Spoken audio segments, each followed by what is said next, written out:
सबकी क्रिया, इसका नाम है सत्पुरुषार्थ। गलत क्रिया करते तो गलत। इसलिए एक तो होता है पुरुष, पुरुषेति पुरुषाय। पुर माने इस शरीर में शयन करने वाली आत्मा को भी पुरुष कहा है, पुरातन पुरुष हुआ। और पुरुषार्थ करने वाला प्राणी एक मनुष्य है। और मनुष्य के पास में पुरुषार्थ करने के 3 साधन हैं जो अन्य प्राणियों के साथ है, पास में नहीं है। वो कौन कौन से हैं? वो है दिल, दूसरा है दिमाग, और तीसरा इंद्रियां।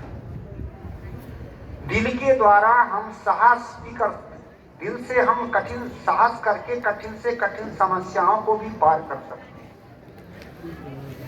और इसी दिल से प्रेम करके सबको मिला करके संगठित जीवन भी जी सकते हैं।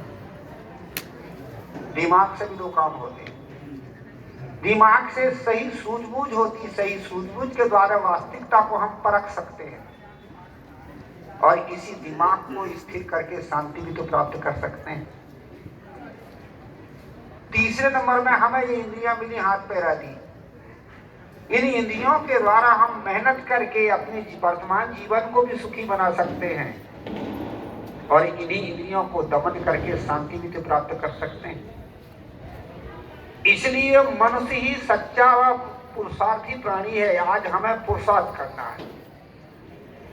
प्रारंभ से मानव शरीर मिला, इसके लिए हमें पुरुषार्थ की जरूरत है। पर हम पुरुषार्थ नहीं करते। निशाती बड़ी सुंदर बात बता रहे थे। आदमी अधिक सोचता है। सोच, समझ और विचार, ये 3 बड़ी सुंदर चीजें हैं। सोच होती मन से, मेरे पास क्या क्या नहीं है, मेरे अनुसार क्यों नहीं हो रहा है, मेरी पत्नी मेरे प्रति क्या सोचती होगी, ये आपकी सोच है। और जितना सोच करोगे उतने दुखी होगे। समझ होती बुद्धि से और विचार होता चित्त से। समझ हो, यदि आपके पास में समझ आ गई, निश्चयता आ गई, ये सब अपने तो हैं, कौन हमें क्या कहेगा। यदि आपके पास समझ है तब तो ठीक है, और समझ नहीं है तो बिना समझ के ही आदमी जीवन में दुख में पड़ता है। इसलिए सदगुरु कबीर की एक साखी को मैं लेकर के कुछ चर्चा रखता हूं। चर्चा बड़ी सुंदर है। सदगुरु कबीर साहब जी कहते कि समझे की गति एक है, जिन समझा सब ठौर, कहां ही कबीर ये बीच के बल कहीं और की ओर। साहब कहते हैं कि समझदार की गति एक होती है, सुख शांति स्थिरता की समस्या मिलती है। पर किसकी? जिन समझा सब ठौर, जिन्होंने सारे ठौरों को समझ लिया हो उसकी। अब वो कौन कौन से ठौर है जिन्हें हमें समझना है संतों के सत्संग में? बड़ा सुंदर कहा है, पहले सुनो, समझो, करो, ठहरो तब तरो, नहीं तो मरो। इसलिए पहले सुनो और समझो। अब कौन कौन सी चीज हमें समझना है यहां पर? सबसे पहले हम समझें सिद्धांत को। सिद्धांत वही होता है जो अंत में सिद्ध होता है, उसी को सिद्धांत कहते हैं। और जो सब कोई सिद्ध करना चाहते वही सिद्धांत है। और आपका और हमारा एक ही सिद्धांत है। हम क्या सिद्ध करना चाहते हैं? संसार में जितने भी प्राणी हैं वो क्या सिद्ध करना चाहते? वो क्या चाहते? सुख। कोई दुख नहीं चाहता। भले ही उनकी सुख प्राप्ति की अलग अलग क्रियाएं होंगी, परंतु सब चाहते हैं सुख। तो सबका सिद्धांत तो एक है। जब हम सब सुख चाहते हैं तो हम भी सबको सुख दें। हमारा सिद्धांत, आपका सिद्धांत, सब प्राणियों का एक ही सिद्धांत। एक छोटी सी चींटी के सामने आप उंगली खड़ी कर दो और वो भी देख लेती है अमृत कारण है, दुख मिलेगा, हट जाती भी। इसलिए सबका सिद्धांत एक ही है, सुख। स्वयं सुखी हो और सबको सुख दे, इस सिद्धांत। एक बार काठमांडू नेपाल में घूमने गया, घूम के आ रहा था तो हुआ एक ही दो महिला आगे पीछे बैठी थी, एक ने सिर खोल रखी थी और दूसरे उसके सिर से छुट्टी छुट्टी जुआ मार रही थी। मैंने उस महिला से कहा, बूढ़ी माई से, माता जुआ ना मारो, ये अपने बाल बच्चे हैं।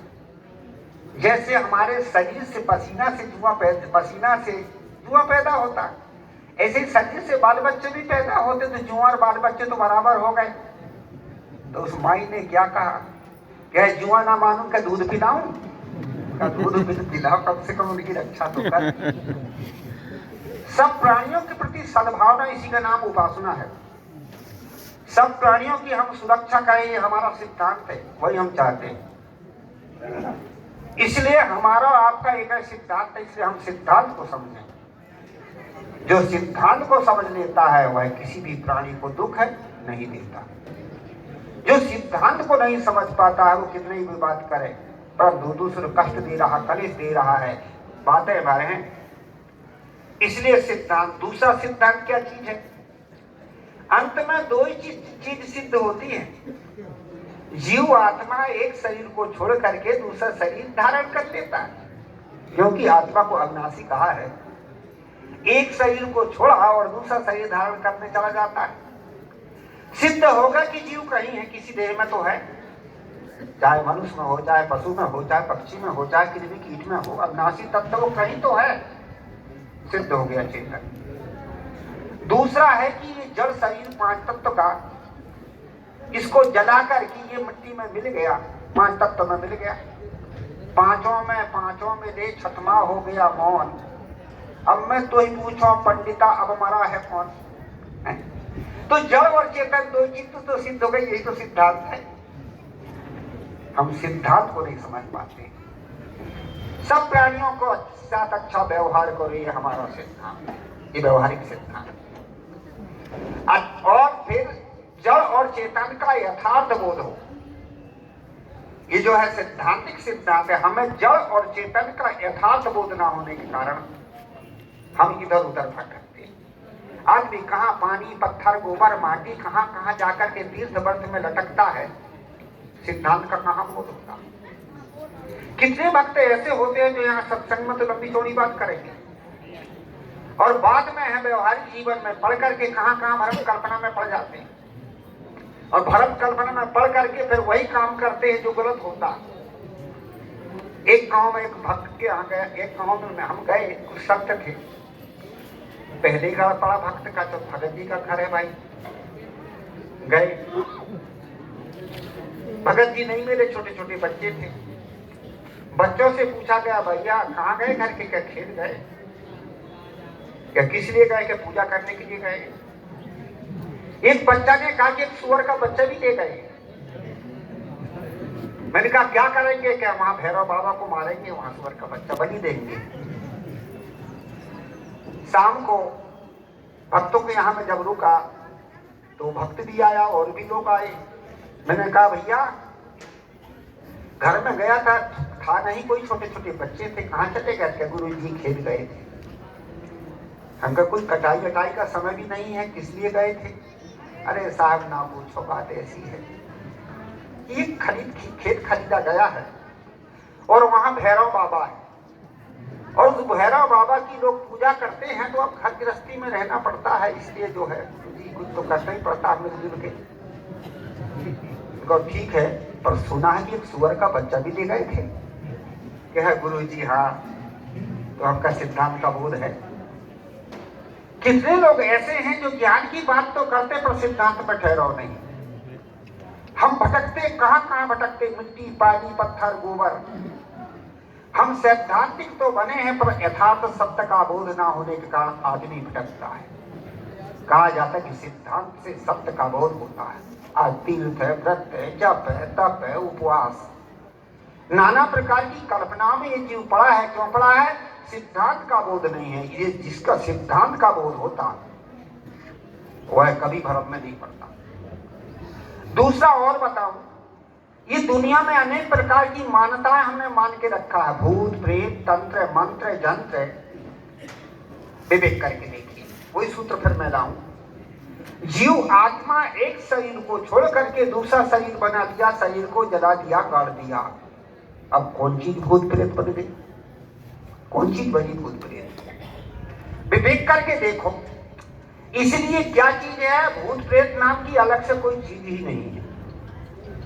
ये जो मत है ये पौराणिक मत है। पौराणिक मत कहता है कि जिसकी अकाल मृत्यु होती वो प्रेत योनि में जाता है, वो मर करके प्रेत होता है।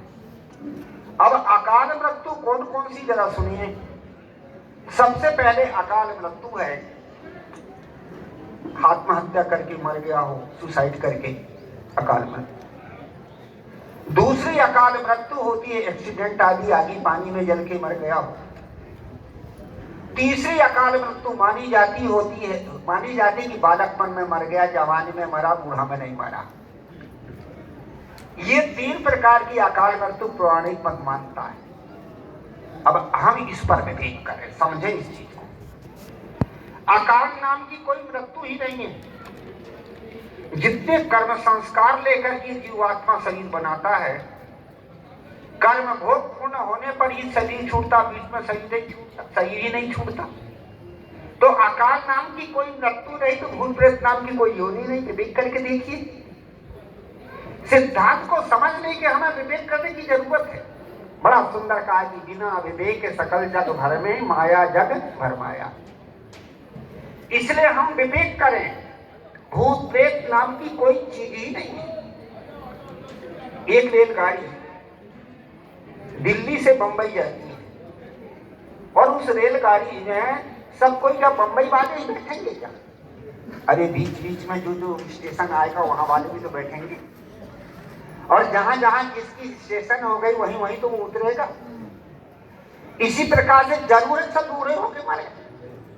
किसी ने बच्चे के संस्कार लेके आया तो माता के गर्भ में ही चला जाता है।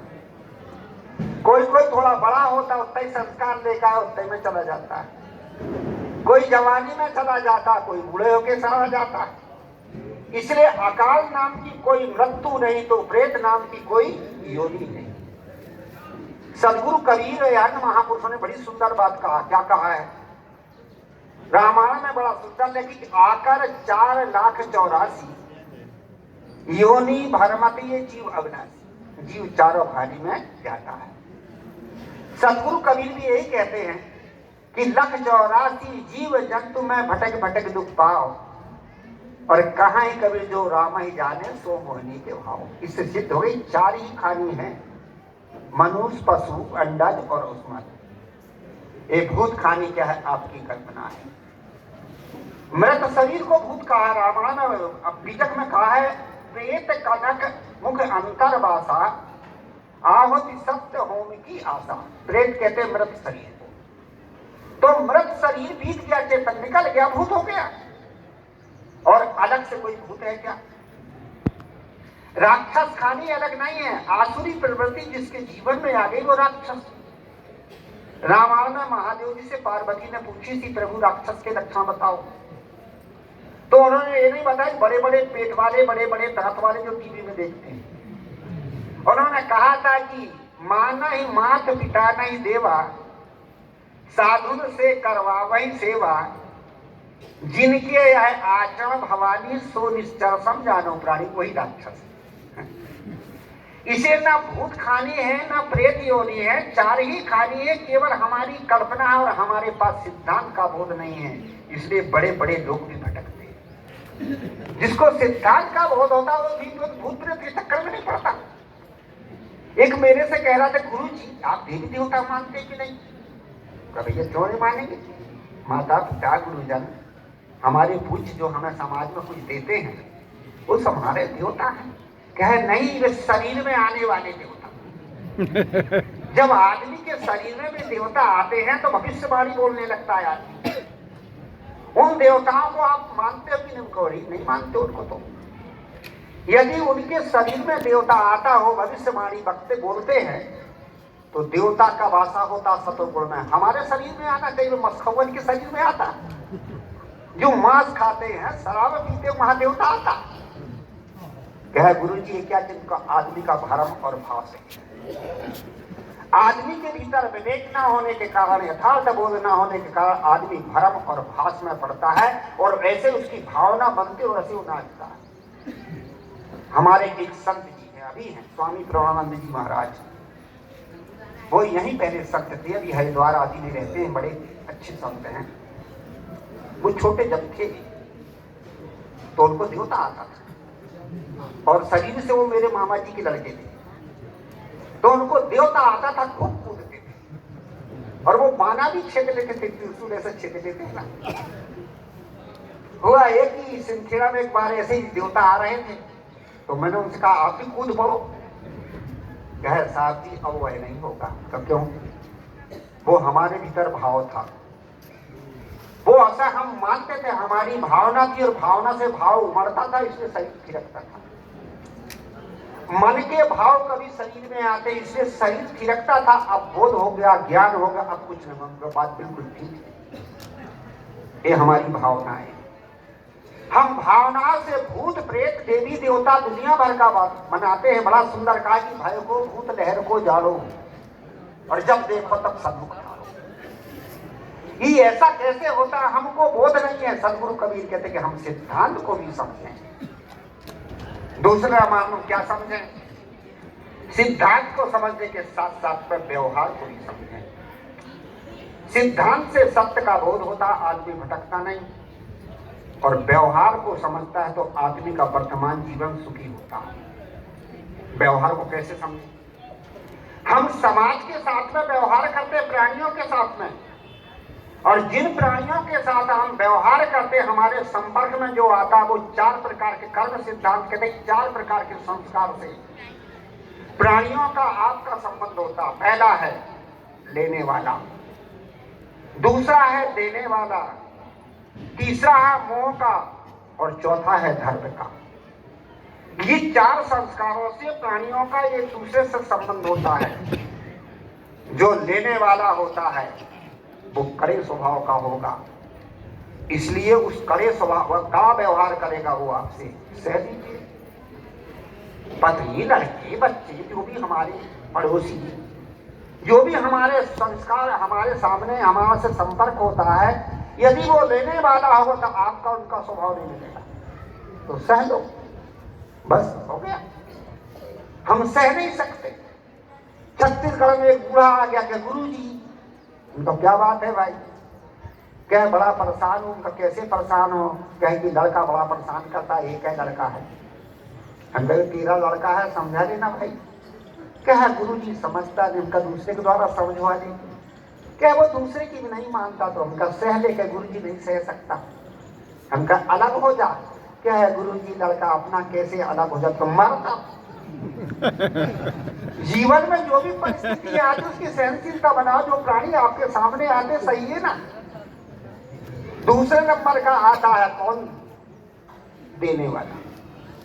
जो देने वाला प्राणी आपके संपर्क में आएगा, पत्नी, पुत्र, पति, भाई, बंधु, जो भी आएगा, वो आपसे डरेगा, भय खाएगा, आपका आदर करेगा, झुकेगा, तो उसको संभालिए। हम संभाल नहीं पाते।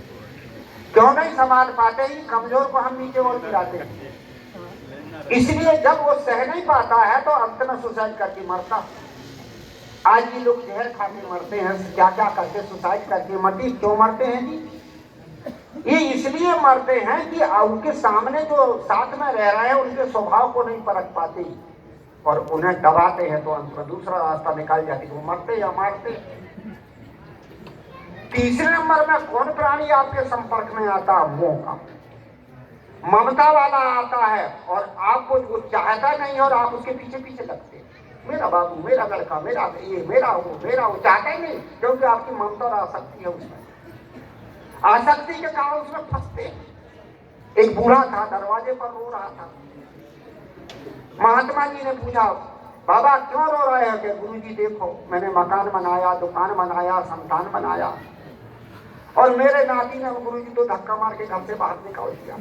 महात्मा ने कहा, हमारा बाबा छोड़ घर, संसार ऐसा है, बेकार है, चलो भगवान का भजन कर हमारे साथ। बूढ़ा बदल गया। बूढ़े ने कहा, तू कौन घर छुड़ाने वाला आ गया? अरे हमारा लड़का, चार नहीं 10 लाख मारे, अपने ही तो है। ये है मोह के संस्कार। चौथे संस्कार होते धर्म के। धर्म का संस्कारी जी यदि आपके घर आएगा, पत्नी बन के, पुत्र बन के, मित्र बन के, पड़ोसी बन के, वो आपको समझाएगा, संभालेगा। और आप यदि डांटोगे, फटकारोगे, टूटोगे भी तो आपको छोड़ेगा। ये है धर्म के संस्कार। इसलिए कहा जाता है कि हम व्यवहार को भी समझें, दूसरे के हृदय को परखें। सदगुरु कबीर ने बड़ी सुंदर बात कही है, बलिहारी तेई पुरुष की जो परिचित परखन हार। जो दूसरे के हृदय को परख करके व्यवहार करता है उसको मैं धन्यवाद देता हूँ। समय मेरा पूरा हुआ। मैंने कहा था कि समझे की गति एक है, जिन समझा सब ठौर। हम सबसे पहले सिद्धांत को समझें, सिद्धांत को समझने से सत्य का बोध होगा, व्यवहार को समझने से वर्तमान में जीवन सुखी होगा, परमात्मा को समझने से अच्छे संस्कार बनेंगे, और अध्यात्म को समझने से मन में शांति होगी, स्थिरता होगी। बोलिए श्री सतगुरुदेव जी जय।